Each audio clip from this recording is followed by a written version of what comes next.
As our friends Emerson, Lake, and Palmer so aptly put it, welcome back, my friends, to the show that never ends, at least through 343 episodes. You've reached Fishing Without Bait, a lifetime without definitive expectations, where we assist people in exploding into their lives through our concept of full impact mindfulness. There are no entrance fees or tests to take, merely the honesty, open-mindedness, and willingness to try.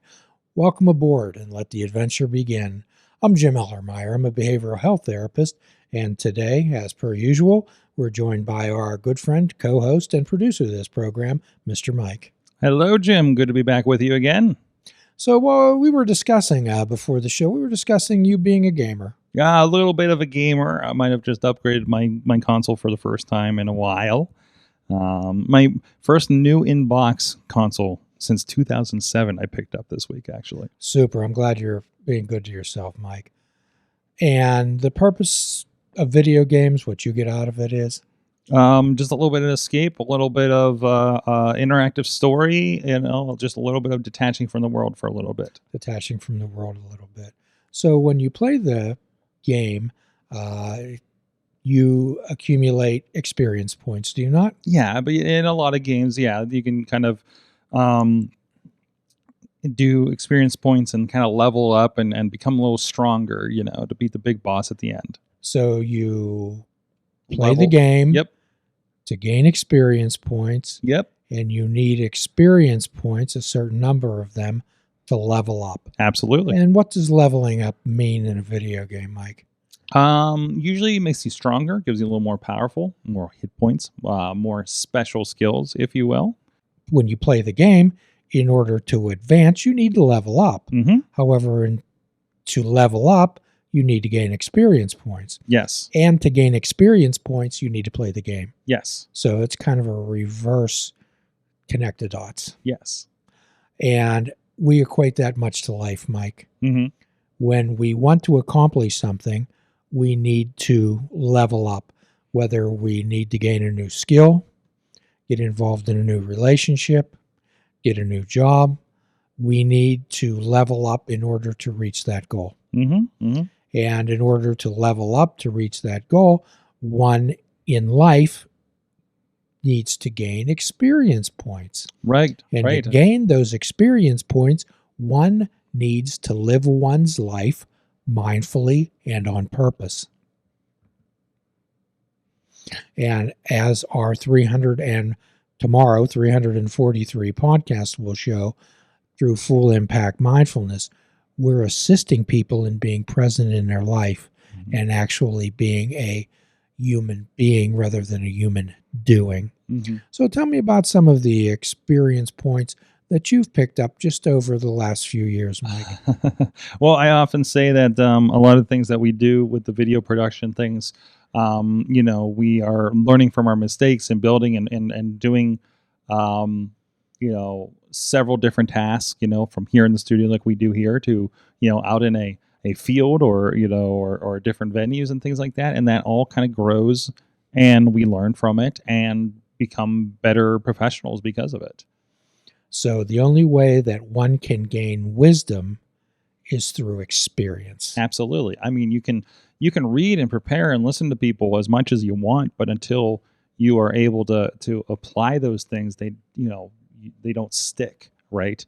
That doesn't, as I like to say, make a new wrinkle on your brain. We can read books, we can watch videos, we can listen to lectures, but until you actually experience and do it yourself, there's no leveling up, there's no gaining experience points. Mm-hmm. We've often used this analogy, Mike. You and I study a flight manual for a small Cessna airplane for a whole year. You and I we memorize every page of it. We know all the illustrations, and you and I have never set foot in a cockpit of that plane. Tomorrow, I'm doing my first solo. Are you flying with me? No. Because I don't have what? Experience. That's correct. And the only way that you can gain experience is by action and effort. Action and effort are the key words here. Mm-hmm. To gain the wisdom, only through experience. it's doing the work. It's putting the muscles in your memory, right? Maybe this is relatable. I just paid for the year of a fitness app that helps me track my calories and things and kind of figure out what's going on with my body as I'm trying to figure out how to be better to myself. And the one thing I don't get into is like there's a bunch of these articles and fitness plans and things like that. I keep thinking about like I could read all these fitness plans and everything. If I don't get on a treadmill, what am I really getting out of it? So quite often as a therapist, of course, I don't push molecules down people's throats, but at times there are molecules that are necessary to help a person maybe deal with anxiety, depression, or straighten out some thinking. And I always tell people what we do as therapists enhance the medication and we make it work better. Right. You can't expect just to take that magic pill and make everything okay. There is no magic pill. It takes the action and effort through therapy, incorporating the techniques and what we ask people to do. The recovery work doesn't take place in a therapy room, Mike. It takes place outside of it, where you practice these things and gain experience to gain wisdom in order to level up. Absolutely. I mean, it takes, I was just listening to something earlier today and it says, they're asking somebody, they're talking about like receiving notifications and putting do not disturb on and how they kind of manage things like that in their communication so it doesn't disturb them through the day for their own mindfulness. And there's like, how do you gain that self-awareness? There's this time, as you get older, you figure it out, right? And you start learning more about yourself, right? Well, as therapists, especially when I deal with interns, Mike, I often have to caution them not to be fixers because it's a human concern that we want to relieve people's pain. And quite often, as a therapist, what we do is we sit with people through the pain as only time is going to diminish it and help people understand that pain is a reality in life. We can choose to suffer or we cannot. That's right. And the way that we learn to deal with that is by gaining experience points to gain wisdom in order to level up. And that's one thing that people don't want. People want to start on chapter 6 of a book. People want to have that perfect body. People want to do this by wishing and hoping and waiting for something to happen. It's the gaining experience and going through, as we often talk on this show, Mike, about expecting discomfort. Discomfort is not an enemy. Discomfort can be our friend. Discomfort can be our ally. In the 12-step world, Mike, we often wish people the gift of desperation. The gift of desperation. That's the point when you know you're going to do something about it. Yes. Like you're definitely going to do something about it. Like everything triggers in your brain.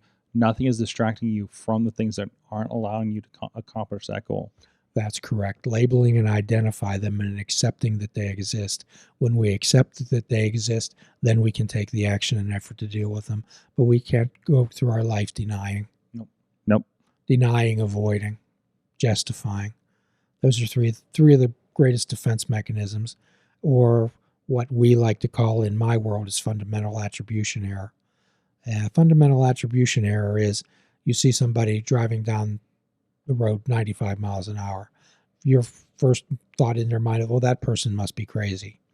That's fundamental attribution error, when we attribute something right to what we see rather than understand the context. That's basing choices on beliefs rather than facts, Mike. On your perspective and not that person's. That's correct. We don't know what the context is.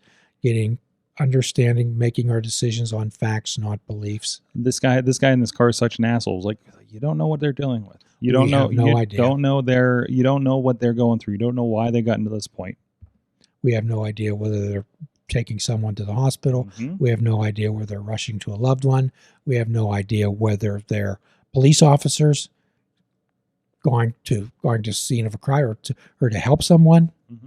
We don't know that, but we're facing they're crazy based on a belief, which is a fundamental attribution error. Yep. We attribute craziness to most people's actions. Well, that person must be crazy. It's not something I would do, so that's crazy. Yes, absolutely, without understanding the context of it. So in order to gain that type of wisdom to avoid attribution errors, we have to gain experience points. Mm-hmm. And to gain experience points, we have to participate in life. The action and effort of participating in life. I could watch you play video games for thousands of hours. However, if I had never held the controllers in my hand and actually participated in that game, how do you think I would do? Not very well. Yes. So when you play, you gain experience by using the controllers and understanding the game. And then through experience points, you level up by playing the game, participating in life. This is, for all of our friends out there, I keep repeating this common theme because it will serve you well in your daily activities. So our suggestion for today, Mike, is be present in your life, play the game, live your life, participate in your life, gain experience points, and level up. We'd like to hear your thoughts on leveling up in your life and some of the things that you've done to achieve that goal, to level up and what you've done with it. And Mike, could you tell them how to contact us, please? Yeah, so of course I'll be wrapped up at the end of the episode, but please email us. And of course the social media, Twitter and Instagram, Fishing Without Bait is on there. And we do Jim, and Jim is the one that's usually responding to you too. So you can speak directly to our host when it comes to that, or the Patreon or whatever. And of course all this stuff is linked over at fishingwithoutbait.com, and we go right here at the end of the episode too. And at the end of every podcast, we offer a free prescription, fruits, nuts, and vegetables. Unplug your television and take up fishing. And for a truly mindful experience, we suggest that you fish without bait. Our friend Mr. Rogers, in times of trouble, was often asked, what do people do, particularly children? And his reply was, look for helpers. There's always helpers. And if you can't find one, be one. Do a kindness for yourself and do a kindness for another. Forgive yourself and forgive another. Till all are free, none are free. Keep doing the next right thing. Namaste, my friends. Please check out our website at fishingwithoutbait.com, where you can listen to the show, comment on our discussions, and find out where you can subscribe to our podcast. If you're interested in flying the colors of Fishing Without Bait, click the shop icon on our website. We have clothing, mugs, cell phone cases, and so much more. Show the world that you fish without bait. This show is a member of the Sorgatron Media Podcast Network. Find out more at sorgatronmedia.com.